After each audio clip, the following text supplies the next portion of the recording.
This video is brought to you by Brilliant. Over the last few years here in the UK, we've witnessed a number of significant royal events, including in 2022 the Queen's Platinum Jubilee, the state funeral of Queen Elizabeth II, and the coronation of King Charles III. In the latter of these, more than 20 million people tuned in to watch. However, in polling conducted in early May, YouGov discovered that around 1 in 3 people in the UK have a negative perception of the institution of the monarchy. And throughout many of these events, Republicans complained that they were a gross waste of money. This debate has been rejuvenated by the recent announcement that the royal family's sovereign grant, that is, the money that the government sets aside for the royals every year, has tripled in real terms since it was introduced in 2012. So with this in mind, we're going to take a deeper dive into the finances of the royal family and assess whether they do actually provide value for money.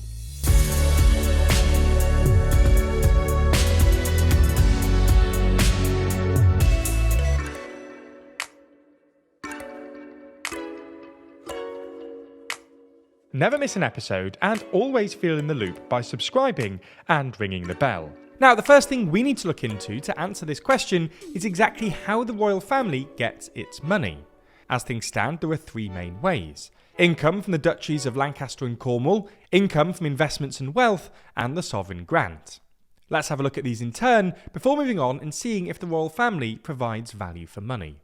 Now, one form of income from the monarchy is from the Duchy of Lancaster, which is passed down from monarch to monarch. Worth around £654 million, it covers more than 18,000 hectares of land in Lancashire and Yorkshire, generating around £20 million of profit a year.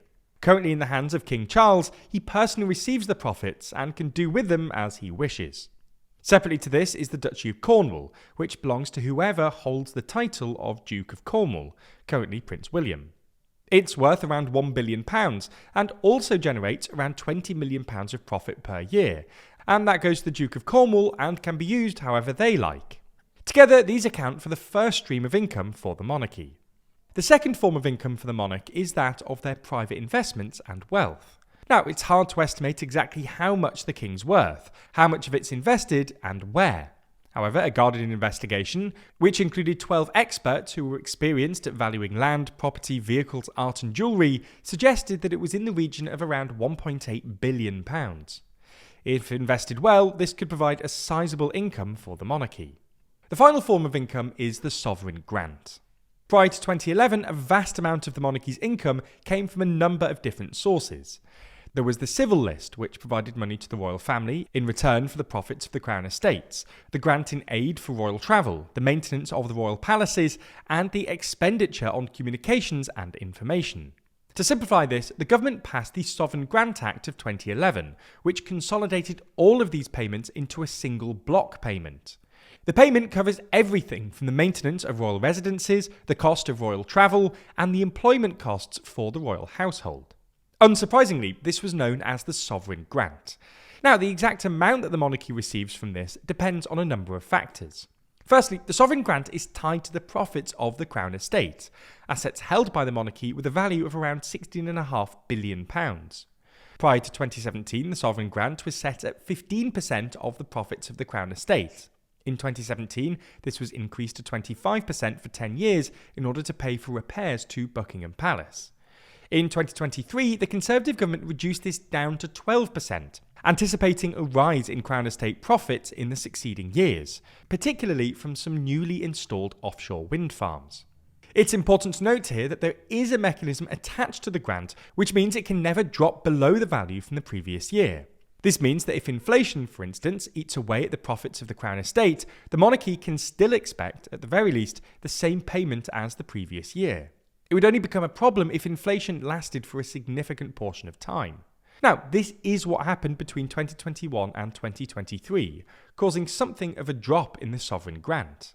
Now, as it turns out, the Conservatives were right, and even with the reduced share of profits, the sovereign grant increased to £132 million for the 2025-26 year, an increase of £46 million, or around 53% from the previous year. The BBC found that this means that public funding for the monarchy has essentially tripled in real terms since 2012. So now that we know exactly how the monarchy gets its money, let's have a look at whether it's reasonable to claim that it provides value for money. Those that support the monarchy would be quick to point out that, in the grand scheme of the finances of the UK, the actual cost of the monarchy is low. After all, £132 million is a very small amount of the nearly £1.2 trillion that the government spends each year. Considering the money that the Crown Estate brings in each year and the added value that the royal family has on tourism, this cost seems even smaller. And on top of this low cost, monarchists would argue that they provide a lot of value. Diplomatically, they can work in a way that the government just sort of can't. Only recently, we've seen how they've been deployed abroad in order to win over the US president, something that could have been crucial in the recent trade deal, and potentially even a future free trade agreement. They act as a sort of stabilising figure to a nation that can, at times, move very swiftly through prime ministers. And on top of all that, they boost the profile of the UK on the international stage, whether that's through the Commonwealth, state visits, or charity work. Now, obviously, on the other side of things, Republicans suggest that this is all nonsense. Firstly, the cost to the royal family that we've already outlined is actually a vast underestimate.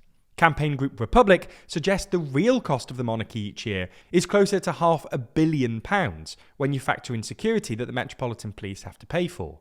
Former Cabinet Secretary Lord Turnbull has also argued that the link between the Crown Estate and the sovereign grant is pretty artificial, and that it was designed to suggest that the monarchy was meeting its own operating costs from its own resources, rather than drawing on taxpayer funds from the Exchequer. Ultimately, whether you think it's good value for money will depend on how much you think that the monarchy improves the UK's tourism and soft power, which is hard to measure, and whether this outweighs the £132 million cost to the taxpayer, alongside security costs and money from the Duchy of Cornwall and Lancaster. If you're engaged with complex topics like these, it's probably fair to say that you're at least somewhat interested in improving yourself through interesting, engaging online learning. If so, you'll be interested in this week's sponsor, Brilliant. Brilliant is a learning app designed to help you understand topics from the ground up, on everything from maths to science to AI. Each lesson is filled with hands-on problem solving that lets you actually play with concepts, a method that's proven to be 6 times more effective than watching lecture videos. To add to this, their app is designed to help you learn wherever you are, with fun hands-on lessons that you can do whenever you have the time. So instead of mindlessly scrolling on social media, you can get smarter in minutes a day. For instance, Brilliant's newly updated science course helps you make sense of our universe at every level, from the mechanics of simple machines all the way up to black holes. The course helps you better understand the world we live in by explaining the physical principles that drive modern technology, while helping you develop your scientific intuition through visual, interactive problem solving. To try Brilliant for free, visit brilliant.org/TLDR, scan the QR code on screen, or you can click on the link in the description. By doing so, you'll get 20% off an annual premium subscription, and they'll know that you came from us, which really helps us out.